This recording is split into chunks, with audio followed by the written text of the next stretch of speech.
तक आवाज खाली नहीं,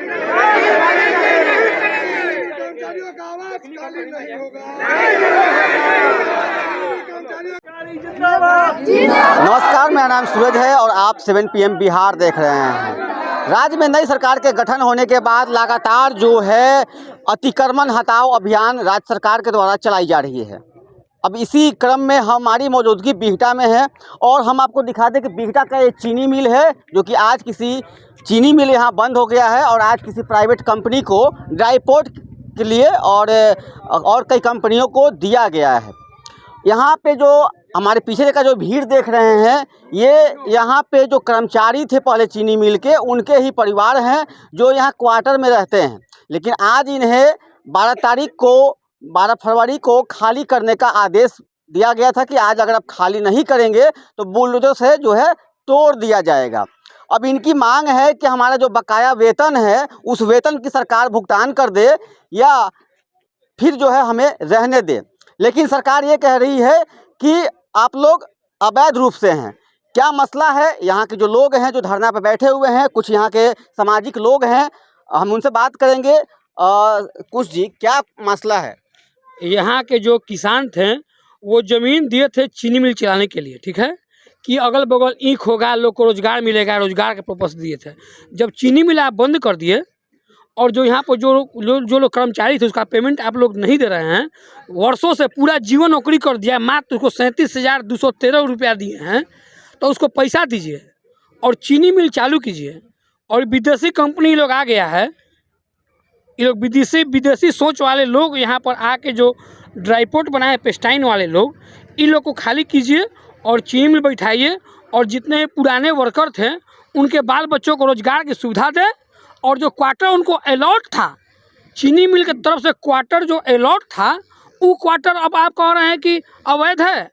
और जबकि 2015 में अंचलाधिकारी उस समय थे रघुवीर बाबू थे, वो डोर टू डोर घूम करके 88 को परिवार, 88 को कर्मचारी को बाय नेम, आपके क्या नाम है, किस पद पर यहाँ पर कार्यरत हैं, वो सब लिख के रजिस्टर खोले थे और नापी किए थे। वो नापी का पेपर भी लोग लुका दिया है, रजिस्टर भी लोग लुकवा दिया है और वैध कर्मचारी को ये लोग अवैध बना दिया है। लेकिन सब पेपर हम लोग के पास है। देर है अंधेर नहीं है, हिसाब होगा, हिसाब यहीं पर होगा, उचित हिसाब होगा। कितने लोग जो है यहाँ पे क्वार्टर में अभी 88 परिवार।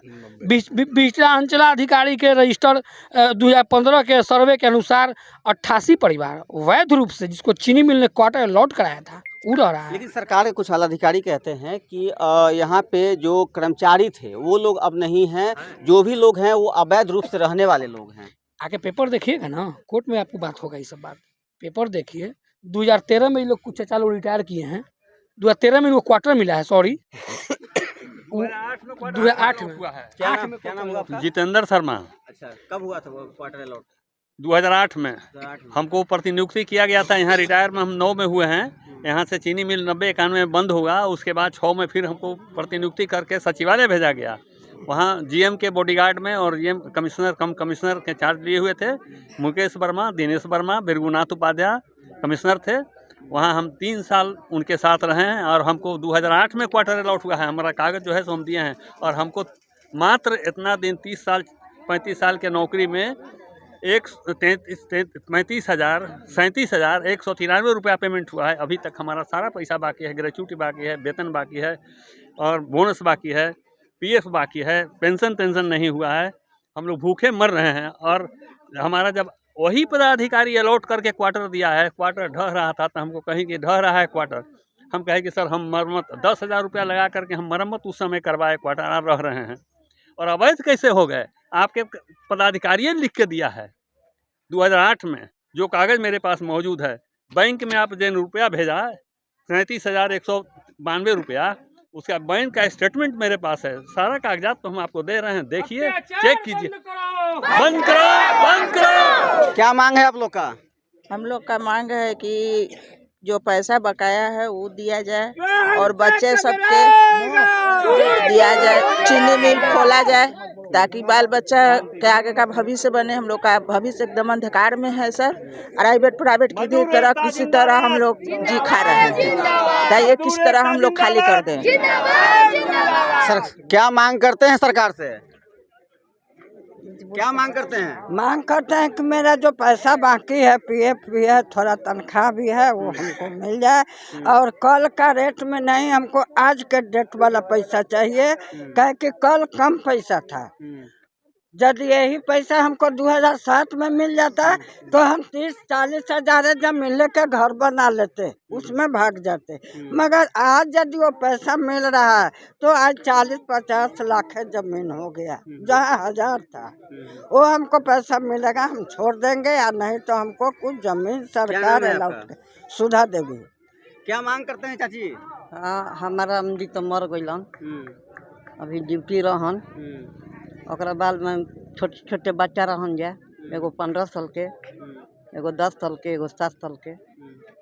हम असही अच्छी भाई बनी लड़का जैसे सरकार कहता खाली करेला, तो रउआ सरकार से का मांग करतनी कि मतलब पैसा बकाया बा?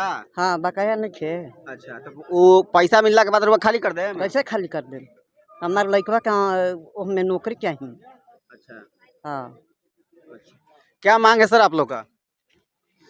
मांग तो सब लोग के सामने दिख ही रहा है कि हाँ क्या मांग है। सरकार कहता है, आप जैसे बोले कि कर्मचारी लोग नहीं है, कर्मचारी मर गया अगर 2, 4, 10 कर्मचारी लंबा समय तो परिवार नहीं ना उसका मर गया, परिवार है ना उसका। परिवार कर्मचारी का पैसा बकाया तो परिवार को हक है ना लेने का। बार बार हम लोग आवेदन देते हैं, कोई सुनने वाला नहीं। यहाँ कोई पदाधिकारी या अधिकारी नहीं है जो गरीब कर्मचारी का फॉर्म भर सके। हमारा पैसा मिलेगा तो कैसे मिलेगा, इसका चिंता है। और सरकार को इसका चिंता नहीं है। सरकार को चिंता है कि किसी तरह से इसको बढ़ा दे और इन लोगों को यहाँ से खदेड़ दे। जबकि सरकार कहता है कि गरीब के सुशासन के सरकार। भैया आपने 90 से पेमेंट हमारा बंद कर रखा है, 15 में दिया पेमेंट, एग्जिट सेटलमेंट के तहत हमको ड्रॉप कर दिया। हमारा रिटायरमेंट 22 और 20 में था, 10 साल 15 साल गया। सर्विस आवर में जिस कर्मचारी का मृत्यु हो गया उसका बाल बच्चा के अनुकंपा नहीं मिला। अभी हमारे यहाँ बहुत सारे ऐसे कर्मचारी हैं जो आज से 10 साल 15 साल पहले एक विभाग को लेटर लिख करके दिए हैं कि हमारा स्वास्थ्य बिल्कुल गड़बड़ है। आज उनको हार्ट का पेशेंट है, ऑपरेशन को बता दिया है, एक पैसा नहीं मिला, खुद का कमाया हुआ पैसा नहीं मिला। यही एक आवाज़ तो है। जहाँ हमारा मिडिल स्कूल में बाल बच्चा पढ़ता है, सरकारी विद्यालय में भी पढ़ाने का अधिकार नहीं है हमको। क्या सरकार का ये नीति है, हमको समझ में नहीं आता है। हमारा गुजारा हो जा रहा बिना पेमेंट के अगर रहे तो हमको आवास आवंटित आवास मिला हुआ था, विद्यालय में बच्चा पढ़ता था। बाहर जाएंगे तो कहाँ जाएंगे हम? हमारे पास एक झुग्गी लगाने का भी पैसा सामर्थ्य नहीं है। तो सरकार से हमारा मांग है कि हमारे ऊपर विचार किया जाए, हमारा बकाया वेतन दिया जाए। जो भी पैसा जिसका बकाया है कैंप लगा करके गन्ना विभाग से रिकॉर्ड निकाल करके और हमको पेमेंट दे दीजिए। इसको चीनी मिल का ये था नोटिफिकेशन जारी करे सरकार, इसमें चीनी मिल ही होना चाहिए। अगल बगल का किसान खुशहाल होगा, मजदूर खुशहाल होगा, हम लोग का उनका पर नौकरी या रोजगार नौजवानों को मिलेगा। चीनी मिल क्यों नहीं चालू करेगा सरकार, जबकि 25 नया चीनी मिल लगाने का बात हुआ है, जिसमें 9 पुराने चीनी मिल को चालू करना है। तो बीटा को भी चालू करो ना, हम आपके साथ हैं। यहाँ का सारा किसान सारा मजदूर का साथ मिलेगा सरकार को अगर नोटिफिकेशन चीनी मिल लगाने के लिए जारी कर दे। लेकिन आप ऐसे किसी के दबाव में आकर के कहोगे कि खाली कर दें और हम अवैध हो गए, तो बिल्कुल नहीं। मामला हम कोर्ट में लेके गए हैं, आपको जवाब देना होगा। कोर्ट में मामला अभी लंबित है, हाई कोर्ट में 2015 से लंबित है। हमने रीओपन कराया है, नया फ्रेश केस भी हमारा है, वकील का लेटर भी आया हुआ है, उसके बावजूद भी आज डेट पड़ा है। देखते हैं कि सीओ साहब कैसे बुलडोजर चलाते हैं।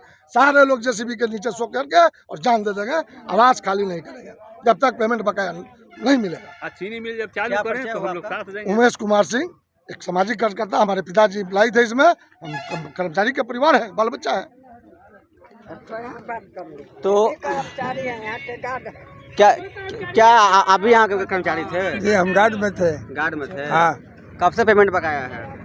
पेमेंट बकाया है करीब 10-15 वर्ष हो गया। 15 वर्ष? हाँ। क्या नाम है आपका? काशीनाथ सिंह।